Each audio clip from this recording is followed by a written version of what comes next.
अब तक आपने देखा कि अघोरी गांव के 11 लोगों को पिशाच की मदद से मौत के घाट उतार अपनी पत्नी को नया जीवन देने के बारे में सोच रहा था, मगर उस गलती से उसकी पत्नी की आत्मा की जगह एक डायन उसकी पत्नी के शरीर के भीतर दाखिल हो गई। एक और वो पिशाच खुला घूम रहा था जिसने फिर से गांव के 11 लोगों को मार दिया। दूसरी तरफ उस डायन ने अघोरी को मार दिया था। अब आगे अगली सुबह गांव में फिर हाहाकार मचा हुआ था। एक साथ 11 लोग फिर मर चुके थे। ये हमारे गांव को किसकी नजर लग गई? कल तो 11 लोगों का अंतिम संस्कार किया और आज फिर 11 लाशें तैयार है। अरे मुझे तो लगता है किसी ने हमारे गांव के ऊपर कोई तंत्र क्रिया कर दी है। यदि सच में तंत्र क्रिया की है तो इसका तोड़ उस अघोरी के पास ही होगा। इन लाशों के अंतिम संस्कार के बाद सबसे पहले उसी के पास चलेंगे। ये कहते हुए गांव वाले सबके अंतिम संस्कार की तैयारी कर रहे थे कि तभी एक 18 साल का लड़का बदहवास सा भागता हुआ आया और उसने उन सब लोगों को बताया कि वो लकड़ियां बीनने नदी किनारे गया था। तभी उसने देखा कि तांत्रिक की भी मौत हो गई है। क्या तांत्रिक की भी मौत हो गई है? हे ईश्वर, ये सब कुछ तो क्या कर रहा है? गांव वालों को कुछ समझ में नहीं आ रहा था।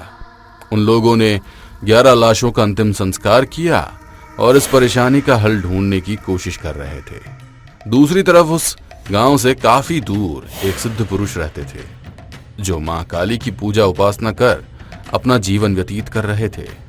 मां काली ने उन्हें स्वप्न में आकर उस गांव की स्थिति के बारे में अवगत कराया तो वो दिव्य पुरुष उन लोगों की मदद के लिए निकल गए। उन्होंने गांव जाकर जब लोगों को बोला कि वो उनकी मदद के लिए आए हैं, तब गांव वालों ने सारी बातें बताई। इन सब लोगों की मौत में कोई तो बात कॉमन होगी। आखिर कैसे हुई इनकी मौत? हाँ, एक अजीब मंजर तो था। करने के पहले सभी को खून की उल्टी हुई और उल्टी में बाल निकले थे। उन लोगों को कोई चिकित्सा उपलब्ध करा पाए उसके पहले ही वो लोग चल बसे। जिनके घर में मौत हुई है, क्या उनमें से किसी एक के घर में मैं जा सकता हूं? उन सिद्ध पुरुष के बोलते ही गांव वाले उन्हें एक महिला के घर में ले गए जो उस घर में अकेली बची थी। पहली रात उसका बेटा 11 लोगों के मरने में शामिल था और दूसरी रात उसका पति भी मर गया। उस महिला का रो रो कर बुरा हाल था। सिद्ध पुरुष ने उन्हें सांत्वना दी और उस घर के आंगन में कुछ देर आंखें बंद करके बैठ गए। उनकी आंखों के आगे तांत्रिक का तंत्र क्रिया करना और डायन और पिशाच की आजादी का पूरा मंजर आ गया। गांव वालों पर 2 बड़ी विपदा मंडरा रही थी। उन्होंने आसमान की तरफ देखा और फिर कुछ गणना करते हुए बोले, ये मौत का तांडव आने वाली अमावस्या तक चलेगा। उसके पहले पिशाच को रोकना संभव नहीं है। बाबा, ये आप क्या कह रहे हैं? अमावस्या को तो अभी 4 दिन बाकी हैं। क्या हर रोज गांव से 11 आरतियां उठेंगी? मुझे कोई और उपाय नजर भी नहीं आ रहा है। हम सब आपकी शरण में हैं। आप ही कोई उपाय बताइए। गांव वालों के बार बार विनती करने पर वो अपनी झोली में से एक पुड़िया निकालकर गांव वालों को दे देते हैं जिसके अंदर कुंकू था। ये मां कालका का सिद्ध कुंकू है। अपने घर के बाहर इसे सुरक्षा रेखा खींच देना। हो सकता है इसके प्रभाव से वो पिशाच घर के भीतर ही दाखिल ना हो। सभी गांव वालों ने उनकी बात मानी और आधी रात के वक्त वो सिद्ध पुरुष शमशान की तरफ जाने लगते हैं। जैसे ही उन्होंने शमशान में पैर रखा, तेज हवाएं चलने लगी। घने काले बादलों ने आसमान में अंधेरा कर दिया था। रह रहकर बिजली चमक रही थी। ऐसा लग रहा था कि बस कभी किसी भी वक्त बारिश शुरू हो सकती है। उन्होंने उन 11 लाशों के कपाल को एक सीधी रेखा में रखा और तेज आवाज में मंत्रोच्चारण करने लगे। उनका जितनी जोर से उच्चारण होता उतनी ही तेज बिजली चमकती। रह रहकर तेज चमकती हुई बिजली से गांव वालों के मन में भय था। उन्हें लग रहा था कि कहीं आज उनके जीवन की आखिरी रात ना हो। गौशाला में बंधे हुए जानवर भी आसमानी बिजली से डर रहे थे। वो अपने गले में बंधी हुई रस्सी को छुड़ाकर आजाद होने की कोशिश कर रहे थे। एक तरफ कुत्ते और दूसरी तरफ जंगली जानवरों के रोने की आवाज भी सबके मन में भय पैदा कर रही थी। काली मां के सिद्ध कुंकू के कारण वो पिशाच घर के अंदर तो दाखिल नहीं हो पाया, मगर आज उसने 11 जानवरों की बलि दी थी। दूसरी तरफ वो डायन पूरी रात गांव में घूम रही थी। उसकी हंसी और पाजेब की आवाज सुन गांव के मुखिया को लगा कि कोई औरत घर के बाहर घूम रही है। वो घर के बाहर निकल उस डायन के सामने जाकर बोले, कौन हो तुम और इस वक्त घर के बाहर क्या कर रही हो? क्या तुम्हें गांव के ऊपर आई मुसीबत के बारे में नहीं पता? कहते हुए उन्होंने उसके कंधे पर हाथ रखा तो उसने पलट कर देखा। वो कोई महिला नहीं बल्कि डायन थी। उसका चेहरा बालों से ढका हुआ था और पैर उल्टे।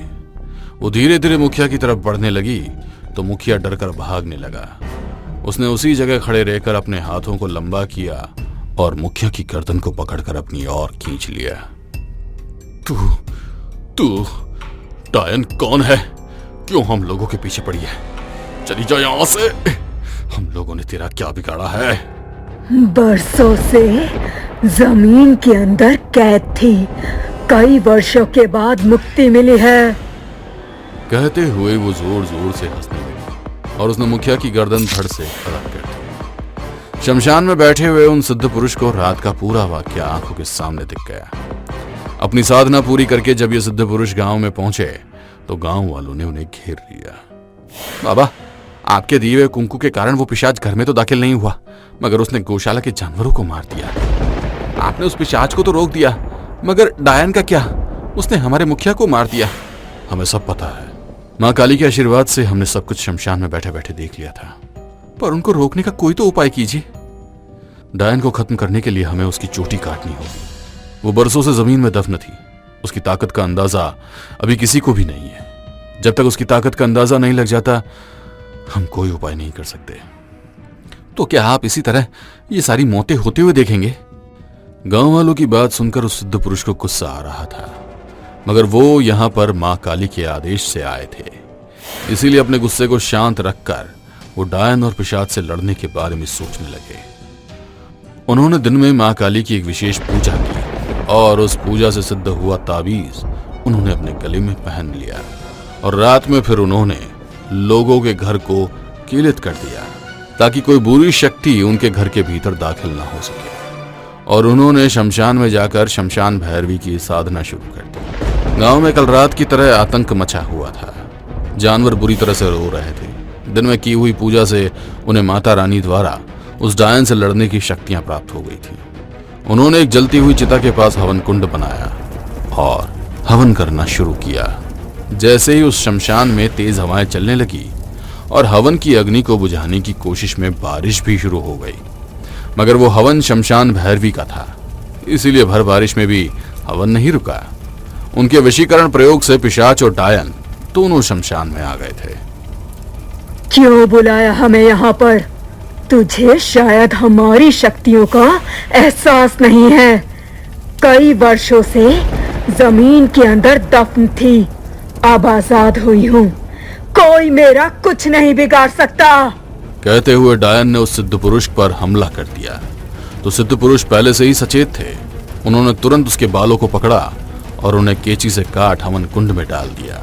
जैसे ही उन्होंने उसके बालों को काटा उसकी शक्तियां कम हो गई और जलते हुए बालों के साथ वो भी जल गई। अब केवल पिशाच बचा था। वो उनकी साधना रोकने की कोशिश कर रहा था, मगर उनकी शक्तियों के आगे उसकी शक्ति कुछ भी नहीं थी।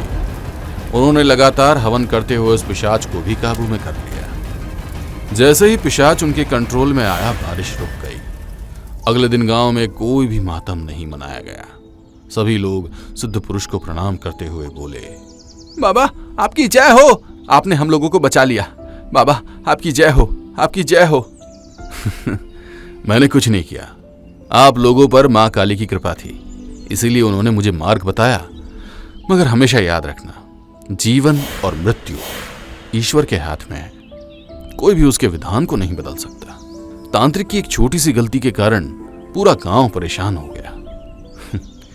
माँ काली आप सभी लोगों की रक्षा करें।